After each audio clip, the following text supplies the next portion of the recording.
Here's a detailed 3,000-word narrative about aliens destroying Earth. Title: The Fall of Ur. ##### Part 1. The Warning.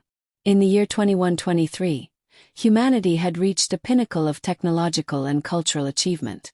Space travel was routine, artificial intelligence managed cities, and disease was nearly eradicated.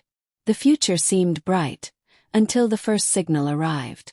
A faint, rhythmic transmission was picked up by a deep space listening station on the far side of the moon. At first, it was celebrated as the long-sought evidence of extraterrestrial life. But as linguists and cryptographers decoded the signal, it became clear that the message wasn't friendly. It was a warning: prepare for eradication. Resistance is futile. The world was thrown into chaos. Was this a prank, a misunderstanding, or a genuine threat? Within days, observatories detected an approaching fleet of unknown objects moving at near-light speed. They would reach Earth in 18 months. ##### Part 2. The preparation. Governments, corporations, and scientific communities around the world scrambled to respond. Massive efforts were launched to construct planetary defenses. Space-based railguns, energy shields, and AI-controlled drones were hastily deployed. For the first time in decades, nations united under a single banner: survival. Humanity's brightest minds worked tirelessly. Scientists developed experimental weapons, including plasma cannons and nanobot swarms. Engineers reinforced cities with force field domes. Philosophers and psychologists prepared the public for what might be the end. Despite the flurry of activity, fear gripped the planet. News outlets broadcast updates on the approaching fleet, now visible through telescopes as ominous, glinting specks. Religious groups interpreted the event as divine judgment, while conspiracy theorists claimed it was a government hoax. #### Part 3. The Arrival. On a cold morning in October, the alien fleet entered Earth's orbit. They were massive, black, organic-looking ships, each bristling with strange appendages and glowing veins of energy. The largest of them, a leviathan several miles long, positioned itself directly over the Atlantic Ocean. Humanity's defenses were ready. A barrage of missiles and laser fire erupted from Earth's surface and its orbital platforms. The sky lit up as projectiles streaked toward the alien ships. For a moment, it seemed as though humanity might have a chance. Then the aliens retaliated. Beams of energy sliced through Earth's defenses like a knife through butter. Orbital platforms were vaporized in seconds. Cities protected by force fields crumbled as the shields overloaded. The alien technology was far beyond anything humanity had imagined. It was not a battle, it was a massacre. #### Part 4. The Invasion. With Earth's defenses neutralized, the aliens began their assault on the surface. Thousands of smaller ships descended from the mothership, deploying mechanical drones and biological creatures. These invaders moved with terrifying precision, destroying infrastructure and killing indiscriminately. The alien ground forces were a horrifying blend of machine and organism. Spider-like constructs scuttled through cities, firing beams of energy that disintegrated anything they touched.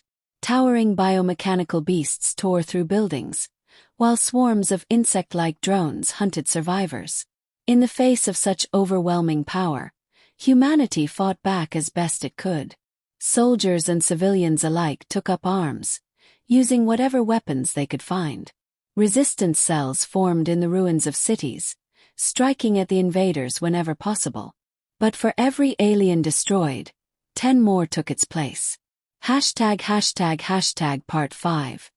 The Exodus. As the war raged on, it became clear that Earth was lost. The aliens were not simply conquering the planet, they were annihilating it. Vast machines began harvesting Earth's resources, stripping forests, draining oceans, and mining deep into the planet's crust. The atmosphere darkened with ash and smoke, and the once vibrant Earth became a wasteland. In a desperate bid for survival, humanity turned to the stars. Massive colony ships, hastily constructed during the months leading up to the invasion, began launching from hidden facilities.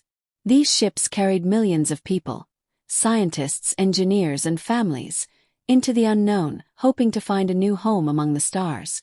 Not everyone could escape. Billions were left behind, forced to face the alien onslaught. Some chose to fight to the bitter end, while others sought solace in religion or philosophy. Many simply waited, resigned to their fate. Part 6. The end. In the final days of Earth, the alien mothership unleashed its ultimate weapon. A beam of unimaginable power struck the planet's core, triggering massive earthquakes and volcanic eruptions. The planet itself began to break apart, its surface splitting into molten rivers of lava. From the safety of their colony ships, the survivors watched in horror as their homeworld was destroyed. The Earth, the cradle of humanity, was no more. All that remained was a field of debris orbiting the sun, a grim reminder of what had been lost. Part 7. A new beginning. Despite the devastation humanity endured, the survivors aboard the colony ships pledged to rebuild, vowing never to forget their fallen home.